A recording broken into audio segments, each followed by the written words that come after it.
మహిళా నాయకురాలైనటువంటి సునీత మాగంటిని గెలిపించడానికి ఆయన వచ్చే అవకాశాలు కూడా ఉన్నాయన్నటువంటి విషయాన్ని కూడా మనం చెప్పకపోవచ్చు. అయితే ప్రధానంగా ఇప్పుడు ఉన్నటువంటి పరిస్థితి చూసేంటే ముఖ్యమంత్రి రేవంత్ రెడ్డి కూడా రంగంలో దిగే అవకాశం ఉన్నటువంటి వార్తలు వినిపిస్తున్నాయి. ఇప్పటివరకు జరిగినటువంటి ప్రచారం ఒకెత్తు అయితే నామినేషన్ల గడువు ముగిసిన తర్వాత ఈ స్టార్ క్యాంపెయిన్స్ అంతా జూబ్లీహిల్స్ ఎన్నికల్లో ప్రచారంలో పాల్గొనే అవకాశం ఉందని చెప్పవచ్చు తేజస్వి.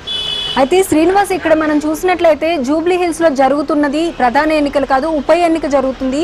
ఒక ఉప ఎన్నిక కోసం స్టేట్ లెవెల్లోనే కాకుండా సెంట్రల్ లెవెల్లో ఉన్న మినిస్టర్స్ కూడా బీజేపీ నుంచి వస్తున్నారు. అలానే ప్రతి పార్టీలో కూడా ఇటు కాంగ్రెస్ పార్టీలో నుంచి చూసినట్లయితే ముఖ్యమంత్రి రేవంత్ రెడ్డి ప్రచారానికి రాబోతున్నట్లుగా తెలుస్తోంది. మరోవైపు బీఆర్ఎస్ నుంచి చూసినట్లయితే మాజీ ముఖ్యమంత్రి కేసీఆర్ కూడా వస్తారు అని చెప్పైతే చెప్తూ ఉన్నారు, వినిపిస్తూ ఉన్నాయి మాటలు.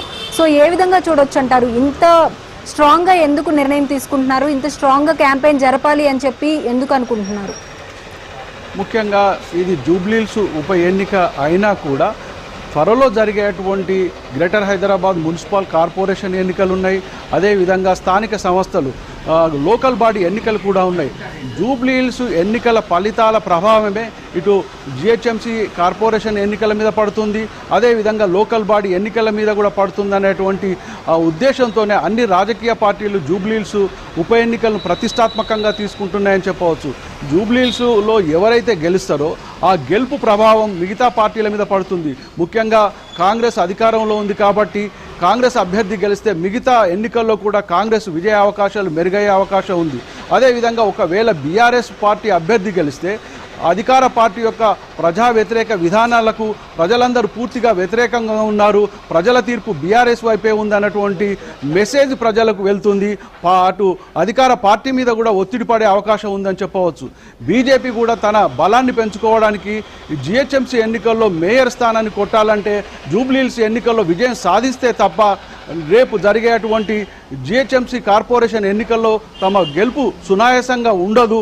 అయితే జూబ్లీహిల్స్ ఎన్నికలే పునాదిగా భావించి బీజేపీ నేతలు ఈ సవాల్గా తీసుకుంటున్నారు. అందుకే ఇటు రాష్ట్ర నాయకులే కాకుండా పక్కనున్నటువంటి తెలుగు రాష్ట్రాలకు చెందినటువంటి ఇద్దరు నాయకులే కాకుండా ఇటు కర్ణాటక, తమిళనాడు, ఉత్తరాది రాష్ట్రాల నుండి కూడా జాతీయ నేతలు కూడా దించి జూబ్లీహిల్స్ ఎన్నికల్లో బీజేపీ గెలుపును సునాయాసంగా సాధించాలి, బీజేపీ అభ్యర్థి గెలిస్తే జిహెచ్ఎంసీ ఎన్నికల్లో మేయర్ సీటును కూడా కైవసం చేసుకోవచ్చు అనే ఉద్దేశంతోనే బీజేపీ కూడా జాతీయ నేతలను కూడా ఈ స్టార్ క్యాంపెయిన్లో పెట్టి ప్రచారంలో దింపుతున్నారని చెప్పవచ్చు.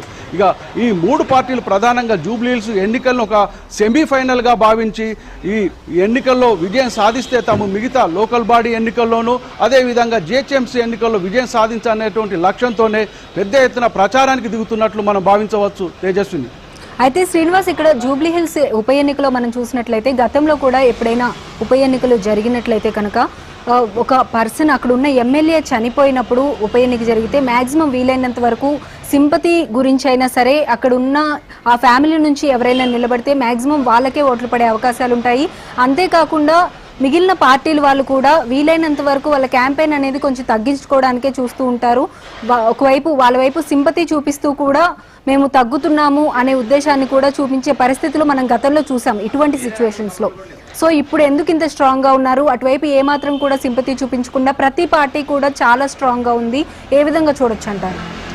అంటే గతంలో ఈ సంస్కృతి ఉంది అని చెప్పవచ్చు. ఒకవేళ ఎక్కడైనా సిట్టింగ్ ఎమ్మెల్యే చనిపోతే వాళ్ళ కుటుంబ సభ్యులు పోటీ చేస్తే పోటీ నుంచి కూడా తప్పుకొని ఏకగ్రీవకంగా ఆ అభ్యర్థిని గెలిపించే అవకాశాలు ఉంటుండే. కానీ ఇప్పుడు ఆ సంస్కృతిని, ఆ విధానాలను అన్ని రాజకీయ పార్టీలు పక్కన పెట్టి గెలిపే లక్ష్యంగా తమ ఓట్లను తాము గెలుపుతోని సంబంధాలు పెట్టుకున్నటువంటి నేతలందరూ అయితే ఉప ఎన్నికల్లో కూడా అన్ని రాజకీయ పార్టీలు బరిలో నిలిచి ఆ సీటును దక్కించుకోవడానికే ప్రయత్నం చేస్తున్నాయి తప్ప సింపతి అనేది ఎవరికి లేదు. తాము చేస్తున్నటువంటి అభివృద్ధి కార్యక్రమాలే కావచ్చు, తాము నిర్వహిస్తున్నటువంటి ప్రజా సంక్షేమ కార్యక్రమాలే కావచ్చు, ప్రజల్లో ఒక గీటురాయిగా తీసుకొని తిరిగి గెలిచి ఆ స్థానంలో తమ అభ్యర్థిని గెలిపించుకుంటే అధికార పార్టీకి ప్రజాబలం ఉంది అనేటువంటిది నిరూపించుకోవడానికి ప్రయత్నిస్తుండగా అదేవిధంగా ప్రతిపక్షాలు కూడా ప్రజల్లో తాము వెళ్ళి ప్రజల పక్షాన తాము పోరాడుతున్నాం, ఇక్కడ ప్రభుత్వం ప్రజా వ్యతిరేక విధానాలు అవలంబిస్తున్నాయి, ఇచ్చిన హామీలను నెరవేర్చడం లేదు అనేటువంటి విషయాన్ని ప్రజల్లోకి తీసుకువెళ్ళి ప్రజల ఓటును పొంది ఇక్కడ ప్రతిపక్షాలు గెలిచేది ఉంటే అక్కడ ఉన్నటువంటి ప్రజలు పూర్తిగా ప్రభుత్వం పట్ల వ్యతిరేకత ఉన్నారు అనే మెసేజ్ని పంపడానికి ఇటు ప్రతిపక్ష పార్టీలు కూడా చూస్తున్నాయి. గతంలో లాగా అంటే చనిపోయినటువంటి అభ్యర్థి కుటుంబానికి సానుభూతి కానీ లేదు అంటే ఆ సీటును వాళ్ళకి కేటాయించడం కానీ ఏకగ్రీవకంగా ఆ అభ్యర్థిని నియమించడం కానీ ఎన్నుకోవడం కానీ జరగడం లేదు. కేవలం అక్కడ సానుభూతి ఓట్లతోనే పొందాలన్నటువంటిది ఇప్పుడు ఉన్నటువంటి పరిస్థితి మాత్రం కనిపించడం లేదు. అన్ని రాజకీయ పార్టీలు రాజకీయాన్ని రాజకీయంగానే చేస్తున్నాయి తప్ప సానుభూతి వ్యక్తం చేయడం లేదు. ఆ మృతి చెందిన ఎమ్మెల్యే పట్ల కేవలం అసెంబ్లీలో తీర్మానం చేసి అక్కడి వరకే పరిమితం చేస్తున్నారు. మళ్ళీ ఉప ఎన్నికల్లో తమ బలాలను ప్రదర్శించుకుంటున్నారు తేజస్విని. అయితే శ్రీనివాస్, ఇప్పుడు మనం చూసినట్లయితే రాజకీయ పరంగా రాజకీయ నాయకులు ఈ విధంగా ఆలోచిస్తున్నారు. మరోవైపు ప్రజల తరపు నుండి చూసినట్లయితే ఇప్పుడు గత 11 సంవత్సరాలుగా బీజేపీ ప్రభుత్వం సెంట్రల్లో ఏ విధంగా ఉంది అనేది ప్రజలు చూశారు. అలానే గత 10 సంవత్సరాల్లో కేసీఆర్ ప్రభుత్వం ఏ విధంగా ఉంది అని చూశారు. ఇప్పుడు ప్రజెంట్ కాంగ్రెస్ ప్రభుత్వం ఏ విధంగా రన్ అవుతుంది తెలంగాణలో అనేది చూస్తూ ఉన్నారు. సో ప్రజల వైపు నుంచి ఎటువంటి ఆలోచన ధోరణి ఉండే అవకాశం ఉంటుందంటారు? ముఖ్యంగా జూబ్లీ హిల్స్ ఎన్నికలు ఒక తీర్పును ఒక సెమీఫైనల్ తీర్పును ఇచ్చే అవకాశం ఉందని చెప్పవచ్చు. అయితే జూబ్లీ హిల్స్ ఎన్నికలను కూడా అందుకోసమే అన్ని రాజకీయ పార్టీలు ఒక సవాల్గా ప్రతిష్టాత్మకంగా తీసుకున్నాయని చెప్పవచ్చు. ప్రధానంగా ఇప్పుడు జూబ్లీ హిల్స్ ఎన్నికల్లో ఇచ్చే తీర్పు రేపు ఇటు అన్ని రాజకీయ పార్టీలు ఒక గుణపాఠంగా తీసుకునే అవకాశం ఉంది. ముఖ్యంగా అధికార పార్టీకి ఒకవేళ ఈ సీటు రాకపోయేది ఉంటే అధికార పార్టీ అభ్యర్థి గెలవకపోతే ప్రజల్లో వ్యతిరేకత ఉంది అన్నటువంటి భావన, ప్రజల్లో ఉన్నటువంటి వ్యతిరేకతను ప్రతిపక్షాలు ఒక ప్రచార అస్త్రంగా తీసుకునే అవకాశం ఉంది. అదేవిధంగా ఒకవేళ బీఆర్ఎస్ సిట్టింగ్ అభ్యర్థి అయినటువంటి మాగంటి గోపి చనిపోయాడు కాబట్టి ఆయన సతీమణి మాగంటి సునీతను నిలబెట్టారు ఎన్నికల్లో. అయితే సునీత అభ్యర్థిత్వాన్ని ప్రజలు అంగీకరించకుండేది ఉంటే ఇప్పటికి కూడా బీఆర్ఎస్ పట్ల వ్యతిరేకత ఉంది. బీఆర్ఎస్ పార్టీ చేసినటువంటి అవినీతి అక్రమాలకు నగర ప్రజలు కూడా తమకు అనుకూలంగా తీర్పు ఇచ్చారన్నటువంటి వాదాన్ని కాంగ్రెస్ పార్టీ వినిపించే అవకాశం ఉంది. అదేవిధంగా బీజేపీ కూడా ఒకవేళ తమ పార్టీ అభ్యర్థి గెలిచేది ఉంటే తమకు ప్రజలు అనుకూలంగా ఉన్నారు, అదేవిధంగా జిహెచ్ఎంసీ ఎన్నికల్లో కూడా తాము విజయం సాధిస్తామన్నటువంటి దాన్ని మెసేజ్ని తీసుకుపోయే అవకాశం ఉంది. ఒకవేళ ఈ పార్టీల ఓట్ల శాతాన్ని బట్టి కూడా ప్రజలు ఒక అంచనాకు వచ్చారన్నటువంటి దాన్ని కూడా ఈ రాజకీయ పార్టీలే కాదు విశ్లేషకులు కూడా దాన్ని ప్రజల్లోకి తీసుకునే అవకాశం ఉంది. ప్రధానంగా ఏ పార్టీ గెలిచినా తమ విజయాన్ని తమకు అనుకూలంగా మార్చుకొని ప్రజల్లోకి తిరిగి వెళ్ళే అవకాశం ఉంది. దాని ప్రభావమే ఇటు జిహెచ్ఎంసీ ఎన్నికల్లోనూ లోకల్ బాడీ ఎన్నికల్లోనూ పడే అవకాశం ఉంది. కాబట్టి అన్ని రాజకీయ పార్టీలు సానుభూతిని పక్కన పెట్టి తమ అభివృద్ధి తమ సంక్షేమ పథకాలు అంటూ కాంగ్రెస్ ముందుకు వెళ్తుంది.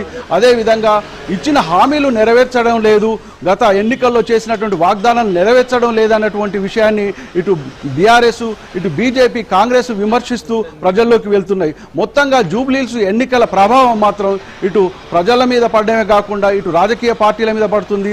రానున్నటువంటి లోకల్ బాడీ అదేవిధంగా జిహెచ్ఎంసీ ఎన్నికల్లో పడుతుంది. కాబట్టి అన్ని పార్టీలు ఈ జూబ్లీ హిల్స్ ఎన్నికలను ప్రతిష్టాత్మకంగా తీసుకుంటున్నాయని చెప్పవచ్చు.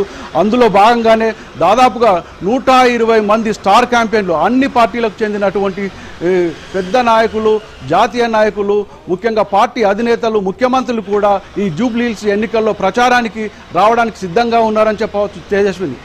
అయితే శ్రీనివాస్, ఇక్కడ చూసినట్లయితే ప్రతి పార్టీ కూడా మనం అనుకున్నట్లుగా ప్రతిష్టాత్మకంగానే తీసుకుంది ఎలక్షన్స్ని. కానీ ఇక్కడ చూసినట్లయితే ఒకవైపు బీఆర్ఎస్ పార్టీ మేము చాలా బాగా చేశాము గత 10 సంవత్సరాల్లో, ఇప్పుడు కాంగ్రెస్ విఫలమవుతుంది ప్రతి విషయంలోనూ అని చెప్పి వాళ్ళు చెప్తున్నారు. ఇటువైపు కాంగ్రెస్ చూసినట్లయితే వాళ్ళ పాయింట్స్ వాళ్ళు చెప్తున్నారు, మరోవైపు బీజేపీ కూడా అంతే విధంగా చెప్తుంది. ఇంత కాన్ఫిడెంట్గా ఉన్నప్పుడు ఇంత స్టార్ క్యాంపెయినర్స్ని తీసుకొచ్చి ప్రచారం చేయవలసిన అవసరం ఏంటి అనే కోణంలో కూడా చూడొచ్చు అంటారా? ముఖ్యంగా ఎన్నికల ప్రచారం అంటే ప్రజల్లో ఒక హైప్ క్రియేట్ చేయడానికి టెంపో క్రియేట్ చేయడానికే ఈ ఎన్నికల ప్రచారం. అందులో స్టార్ క్యాంపెయిన్లు రావడము అదేవిధంగా ఆ సామాజిక వర్గాలను ఆ ప్రాంత ప్రజలను తమ వైపు ఆకట్టుకోవడానికి కావాల్సినటువంటి వ్యూహాత్మకంగా ప్రచారం చేయడమే ప్రధాన లక్ష్యంగా రాజకీయ పార్టీలు చేస్తాయంటాయి. ముఖ్యంగా అభివృద్ధి సంక్షేమ పథకాలను వంటి వాటిని కాంగ్రెస్ నేతలు ప్రజల్లోకి తీసుకువెళ్ళి తమ అభ్యర్థిని గెలిపించాలని ప్రయత్నిస్తుండగా మిగతా సామాజిక వర్గాలను ఆకట్టుకోవడానికి అక్కడ ఉన్న ప్రాంత ప్రజలను ఆకట్టుకోవడానికి ఈ ప్రయత్నం చేస్తున్నట్టు తెలుస్తుంది. ముఖ్యంగా జూబ్లీ హిల్స్ అంటే ఒక మినీ ఇండియాగా పేర్కొనవచ్చు. ఇక్కడ అన్ని ప్రాంతాల వాళ్ళు ముఖ్యంగా తెలుగు వాళ్ళే కాదు కర్ణాటక తమిళనాడు ఇతర ఉత్తర భారతదేశానికి చెందినటువంటి బీహార్ ఉన్నారు, రాజస్థాన్ లాంటి ప్రాంతాల నుంచి వచ్చిన ప్రజలు కూడా ఉన్నారు. వాళ్ళందరినీ ఆకట్టుకోవడానికే ఈ స్టార్ క్యాంపెయిన్ ప్రోగ్రామ్స్, ఈ స్టార్ క్యాంపెయిన్స్ని తీసుకొచ్చి ప్రచారం చేస్తున్నట్లు మనం భావించవచ్చు. ముఖ్యంగా తమిళనాడు నుండి ఆ రాష్ట్ర నాయకులు అన్నమలై, అదేవిధంగా కర్ణాటక నుండి తేజస్వి, అదేవిధంగా మహారాష్ట్ర నుండి ఇతర నేతలను, ఇక పక్కనే ఉన్నటువంటి ఆంధ్రప్రదేశ్ నుండి పురంధేశ్వరిని, సుజనా చౌదరి లాంటి నేతలందరినీ ప్రచారంలో దించుతున్నారు. ఇక్కడ సామాజిక వర్గాలు, ప్రాంతాల వారిగా ఓట్లను పొందడానికే అన్ని రాజకీయ పార్టీలు వ్యూహాత్మకంగా ఈ స్టార్ క్యాంపెయిన్స్ అనేది ప్రచారంలో దింపడం, అదేవిధంగా వాళ్ళకు సంబంధించిన ఓట్ బ్యాంకును తమ వైపు తిప్పుకోవడానికే ఈ కార్యక్రమాన్ని చేపడుతున్నట్టు చెప్పవచ్చు. ప్రధానంగా ఈ స్టార్ క్యాంపెయిన్స్తో పాటు తాము చేస్తున్నటువంటి అభివృద్ధి కార్యక్రమాలు కావచ్చు, సంక్షేమ పథకాలు కావచ్చు, ప్రజల్లోకి తీసుకువెళ్ళడానికి అధికార పార్టీ, అదేవిధంగా కేంద్రంలో ఉన్నటువంటి బీజేపీ మోడీ చేస్తున్నటువంటి సంక్షేమ అభివృద్ధి పథకాలు కావచ్చు, జాతీయ స్థాయిలో చేస్తున్నటువంటి ఇతర కార్యక్రమాలను కావచ్చు, ఎవరికి వారే తమ కార్యక్రమాలు చేపట్టినటువంటి విధానాలను వీటన్నిటిని ప్రజల్లోకి తీసుకువెళ్ళడానికి స్టార్ క్యాంపెయిన్స్తోనే ఎన్నికల ప్రచారం నిర్వహిస్తే ప్రజలు తమ వైపు మొగ్గు చూపుతారు. అదేవిధంగా హైప్ క్రియేట్ చేయడము, టెంపో క్రియేట్ చేయడం వల్ల ప్రజలను తమ వైపు తిప్పుకోవడానికి ఈ వ్యూహాత్మకంగా ఎన్నికల ప్రచారాన్ని చేస్తున్నారని చెప్పవచ్చు. Tejaswini. Okay, right, thank you Srinivas.